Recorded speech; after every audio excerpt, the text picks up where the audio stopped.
Muito bem, neste vídeo vamos ver um exemplo de utilização do Garbage Collector, ou melhor dizendo, de uma tentativa de invocá-lo para liberar um pouco de memória. É um recurso que pode ser útil em alguns contextos onde você tem escassez de memória, mas é importante reforçar que nem sempre é efetivo.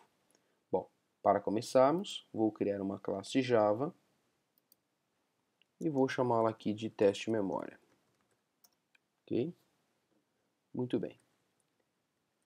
Após apagar estas linhas de comentário, dentro da nossa classe vou criar um método main para que possamos então implementar aí essa questão do Garbage Collector. Antes de mais nada, eu vou criar uma instância aqui de uma runtime que basicamente é um objeto que armazena informações de tempo de execução da nossa máquina, ok? Que é essa RT aqui. Como começarei?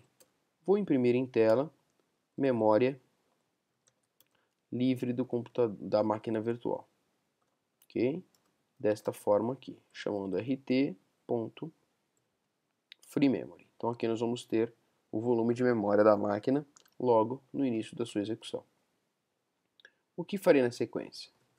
Vou aqui criar um objeto do tipo string. Então, por exemplo, vamos colocar este texto dentro do objeto.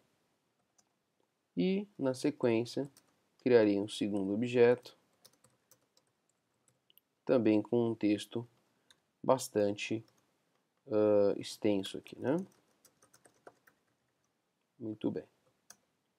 Ok. Após a criação das duas strings, vou imprimir novamente a quantidade de memória, para que vocês vejam o que aconteceu. E aí o que faremos? Eu vou aqui eliminar um dos objetos da memória, ou seja, o objeto que estava, ou melhor, vamos fazer aqui ao contrário. Pronto. Então vamos lá. A variável ES guardava um objeto, ES outro objeto. Então nesta linha eu estou dizendo que a variável ES deixará de guardar o objeto que ela já tinha e passará a armazenar o mesmo objeto que está em AS. Uma vez feito isso, vou invocar o Garbage Collector.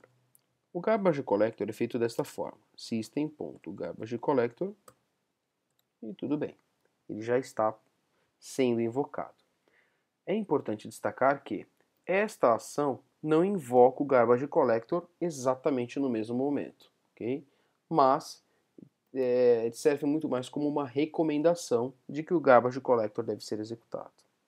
E aí, para finalizar, depois ali da invocação do Garbage Collector, eu vou mais uma vez imprimir a memória livre, ok? Muito bem. Então a intenção aqui é, vamos consumir memória neste ponto, por conta da instanciação de dois novos objetos. Aqui eu vou deixar de referenciar um deles, então a Garbage Collector automaticamente já iria se incumbir dele, mas eu estou aqui recomendando que ela o faça mais rapidamente e imprimindo a memória que restou aqui no final. Vamos executar esse código e ver os resultados. Vejam só.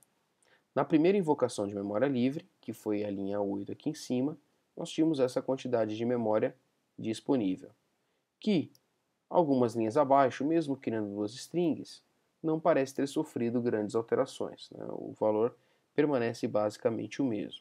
Tá? No entanto, observem que, a última impressão que eu fiz aqui, o valor de memória aumentou um pouco, olhem só.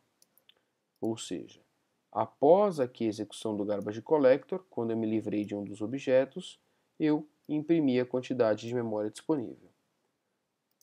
E aí vocês observam que de fato o volume de memória aumentou.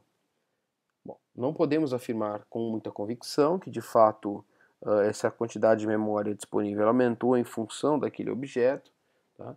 Mas sendo o Garbage Collector um mecanismo da máquina virtual, certamente ela conseguiu liberar alguma coisa na memória da máquina virtual, o que trouxe aí este valor um pouquinho maior de memória, certo? Então, lembrando, né, é dessa forma que se invoca o Garbage Collector, mas é importante reforçar que sua execução nem é garantida e nem é instantânea.